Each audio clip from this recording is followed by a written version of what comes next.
আজ বানাবো এক পুষ্টিকর হেলদি রোল তেল ছাড়া। তাহলে প্রথমে ময়দাটাকে দুধ দিয়ে ভালো করে গুলে নিয়েছি। তোমরা দুধ না থাকলে জলও দিয়ে দিতে পারো, তবে আমি দুধ দিয়ে গুলে নিয়েছি। নিয়ে এবার এটাকে শুকনো খোলার মধ্যে 1 চামচ এরকম দিয়ে আস্তে করে সুন্দর করে গোল করে দিতে হবে, যতক্ষণ না এর থেকে একটা জালি জালি ভাব ওঠে। দেখো এই যে ছোটো ছোটো জালি জালি হয়ে যাচ্ছে। এবার আমি সুজি করে রেখেছিলাম কাজু কিশমিশ দিয়ে, সেই সুজিটাকে এর মধ্যে পুরটা দেব।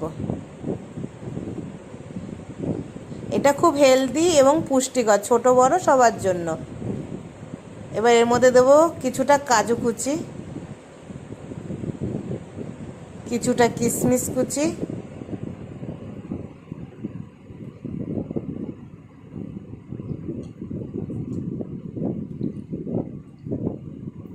এক চামচ মধু,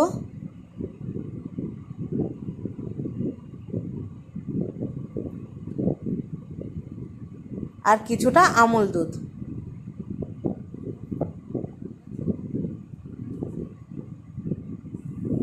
এবার এটাকে সুন্দর করে রোল করে নেব। এটা তোমরা সকালেও টিফিনেও খেতে পারো, সন্ধ্যের টিফিনেও খেতে পারো। এটা ছোট বড় সুস্থ অসুস্থ সবাই খেতে পারে, সবার জন্য এটা খুব পুষ্টিকর। তা কেমন হলো আমার এই রোলটা? সব সময় তো সবাই তেলে একদম ঝাল ঝাল রোল খাওয়া, তবে এটা আমার নিরামিষ রোল, একদম পুষ্টিকর, তেল ছাড়া।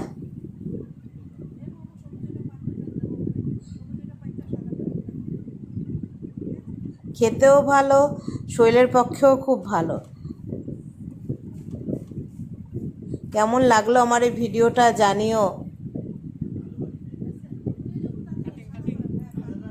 আর তোমরা সবাই ভালো থেকো, সুস্থ থেকো। আর এরকম নতুন নতুন ভিডিও দেখে তোমরা নতুন নতুন খাবার তৈরি করো, যাতে তোমরা নিজেরাও খেতে পারো এরকম পুষ্টিকর খাবার। তবে দেখো প্লেটিং করে নিলাম। এবার এর মধ্যে আমি 1 চামচ মধু দিয়ে দেবো।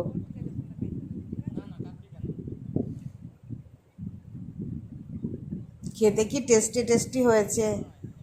এটা আমি একবার করে খেয়েছি, খেতে খুব ভালো হয়েছে। তাই ভাবলাম তোমাদের সাথে একটু শেয়ার করি। তোমরা এরকম সকালে সন্ধ্যে যে কোনো সময় খুব কম সময়ের মধ্যে চটজলদি হয়ে যাবে তেল ছাড়া রোল।